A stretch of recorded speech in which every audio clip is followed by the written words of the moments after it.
नमस्कार दोस्तों, genius glimpse में आपका स्वागत है। दोस्तों, आज की वीडियो में हम देखने वाले हैं टॉप 29 जीके के ऐसे एमसीक्यूज़ जो परीक्षाओं में बहुत ही महत्वपूर्ण रहने वाले हैं। आप लोग वीडियो शुरू से लेकर आखिर तक पूरा देखना, एक भी सवाल छूटना नहीं चाहिए। अगर आप चैनल पर नए हैं तो प्लीज़ सब्सक्राइब कीजिए और ऐसी नई वीडियो के नोटिफिकेशन के लिए बेल आइकन को भी ज़रूर दबाइए। तो शुरू कर लेते हैं। पहला सवाल आता है इसमें, सिंधु घाटी सभ्यता का पतन नगर था। ऑप्शन है कालीबंगा, लोथल, मोहनजोदड़ो या हड़प्पा। सिंधु घाटी सभ्यता का पतन नगर जो है दोस्तों वो है लोथल। तो option B is the right answer. अगला सवाल आता है, चंद्रगुप्त मौर्य ने अपना अंतिम समय कहाँ बिताया। ऑप्शन है तक्षशिला, उज्जैन, पाटलिपुत्र या श्रवणबेलगोला। अंतिम समय बिताया गया था चंद्रगुप्त मौर्य द्वारा श्रवणबेलगोला में। तो option D is the right answer. अगला सवाल है, कपिल मुनि द्वारा प्रतिपादित दार्शनिक प्रणाली है। ऑप्शन है पूर्व मीमांसा, उत्तर मीमांसा, न्याय दर्शन, सांख्य दर्शन। दर्शन प्रणाली है उनके द्वारा सांख्य दर्शन। Option D is the right answer. अगला सवाल है, निम्न में से किसने रूस में लाल सेना का गठन किया था। ऑप्शन है लेनिन, त्र्तास्की, ट्रास्ट्रिक या उपरोक्त में से कोई नहीं। लाल सेना का गठन किया गया था दोस्तों ट्रास्ट्रिक द्वारा। Option C is the right answer. अगला सवाल है, रूसी क्रांति के दौरान चेका का गठन किसने किया। ऑप्शन है लेनिन, प्लेखानोव, केरेंस्की, ट्रास्ट्रिक। तो ये गठन किया गया था दोस्तों लेनिन के द्वारा। तो option A is the right answer. अगला सवाल आता है, वैदिक काल में आर्यों के जीविकोपार्जन का मुख्य साधन था।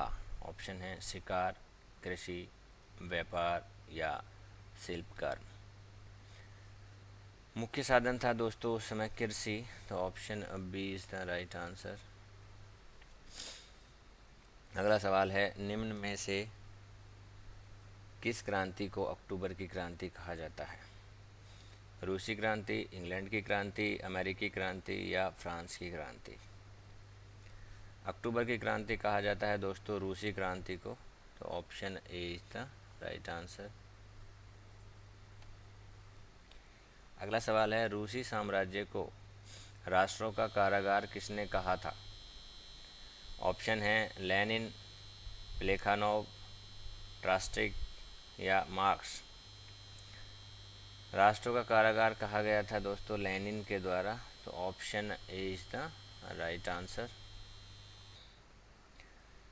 चलिए अगला सवाल आता है, सबसे पुराना वेद है। ऑप्शन है सामवेद, ऋग्वेद, यजुर्वेद या अथर्ववेद। सबसे पुराना वेद जो है दोस्तों वो है ऋग्वेद। तो option B is the right answer. अगला सवाल है, हिंद भारत की जनता के संदर्भ में हिंदू शब्द का प्रथम बार प्रयोग किया था। ऑप्शन है रोमवासियों ने, यूनानियों ने, चीनियों ने या अरबों ने।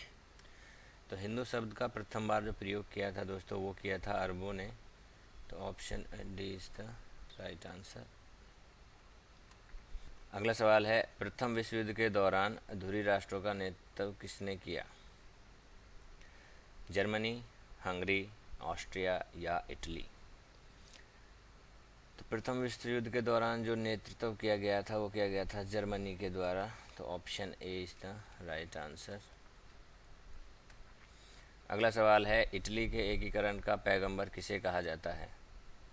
ऑप्शन है एमेनुएल, मेजिनी, गैरीबाल्डी, केबूर। एकीकरण का पैगंबर इटली का कहा जाता है दोस्तों मेजिनी को। Option B is the right answer. अगला सवाल आता है, निम्न में से कौन सा राजा प्राय जनता के संपर्क में रहता था? ऑप्शन है बिंदुसार, अशोक, चंद्रगुप्त मौर्य या चंद्रगुप्त विक्रमादित्य। जनता के संपर्क में रहने वाला राजा था अशोक, तो option B is the right answer. अगला सवाल है, लाल कुर्ती नामक सेना का गठन किसने किया? ऑप्शन है विक्टर एमनुएल, गैरिबाल्डी, कैवूर या मैजिनी। लाल कुर्ती नामक सेना का गठन जो किया था दोस्तों, किया था कैवूर ने, तो option C is the right answer. अगला सवाल है, महान सम्राट अशोक किस वंश के थे? ऑप्शन है गुप्त, मौर्य, सुंग या पल्लव। तो अशोक सम्राट जो थे वो थे मौर्य वंश के, तो ऑप्शन बी इसका सही उत्तर है। अगला सवाल है, यंग इटली नामक संगठन किसने बनाया?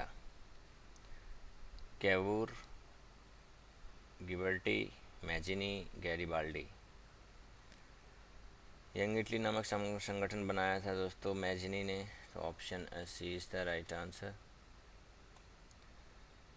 अगला सवाल आता है, स्पेस एक्स के संस्थापक कौन हैं? ऑप्शन है Max Levchin, Elon Musk, Luke Nosek, Peter Thiel. SpaceX के संस्थापक हैं दोस्तों एलन मस्क, यानी कि option B is the right answer. अगला सवाल आता है, यश भारती सम्मान किस भारतीय राज्य सरकार द्वारा प्रदत्त है? ऑप्शन है पंजाब, उत्तर प्रदेश, महाराष्ट्र या उत्तराखंड। सही उत्तर है दोस्तों इसका उत्तर प्रदेश, यानी कि ऑप्शन बी। अगला सवाल है, किसने कविता के लिए सुखवंत सिंह मेमोरियल पुरस्कार जीता है? ऑप्शन है KKN दारूवाला, अरुंधति सुब्रमण्यम, कश्यप स्वामी, रंजीत होसकोटे। तो ये पुरस्कार जीता गया है दोस्तों अरुंधति सुब्रमण्यम द्वारा, तो option B is the right answer. अगला सवाल है, निम्नलिखित में से कौन प्रथम समाज से संबंधित नहीं है? कौन प्रार्थना समाज से संबंधित नहीं है? ऑप्शन है महादेव गोविंद रानाडे, ज्योतिबा फूले, NG चंद्रवरकर, RG भंडारकर। प्रार्थना समाज से संबंधित नहीं है दोस्तों ज्योतिबा फूले, तो option B is the right answer. अगला सवाल आता है, पायरोमीटर निम्नलिखित में से किसके मापन में प्रयुक्त होता है? ऑप्शन है उच्च ताप, घनत्व, आर्द्रता या वायुमंडलीय दाब।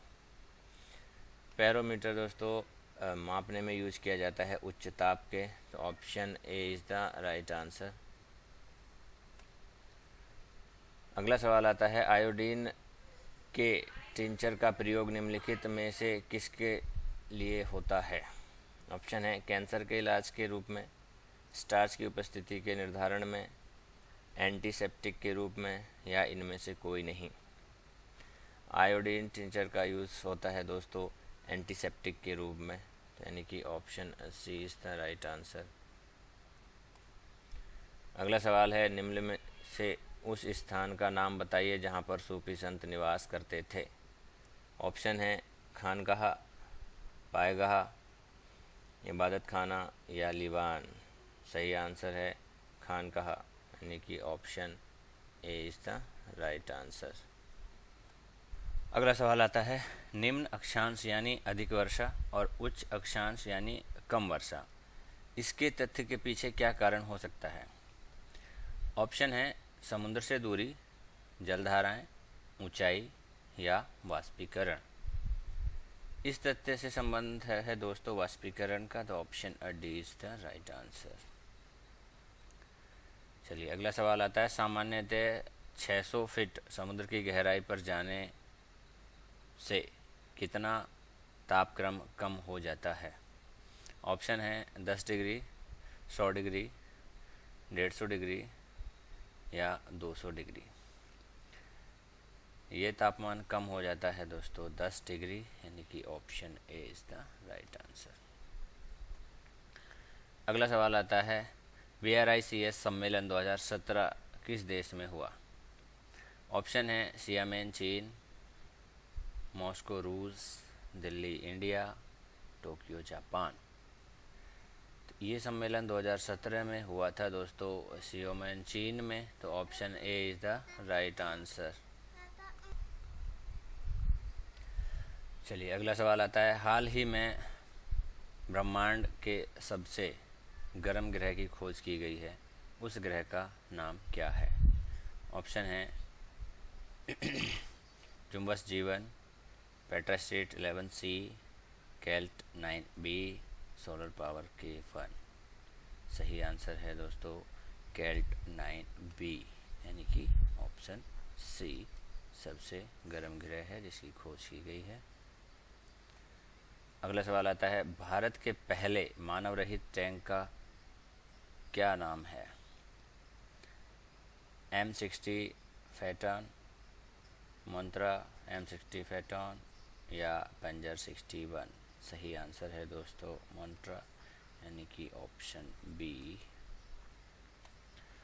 अगला सवाल और इस वीडियो का लास्ट सवाल है दोस्तों, गुप्त वंश ने लगभग कितने वर्षों तक शासन किया? ऑप्शन है 300 वर्षों तक, 800 वर्षों तक, 600 वर्षों तक या 100 वर्षों तक। गुप्त वंश का जो शासनकाल रहा है दोस्तों वो रहा है 300 वर्षों तक। तो option A is the right answer. आशा है दोस्तों आपको वीडियो पसंद आया होगा। 29 MCQs कवर कराए हैं इस वीडियो में, जो बहुत ही इम्पोर्टेंट रहते हैं सभी परीक्षाओं के लिए। अगर आप चैनल पर नए हैं तो प्लीज़ सब्सक्राइब कीजिए और ऐसी नई वीडियो के नोटिफिकेशन के लिए बेल आइकन को भी ज़रूर दबाइए दोस्तों। धन्यवाद।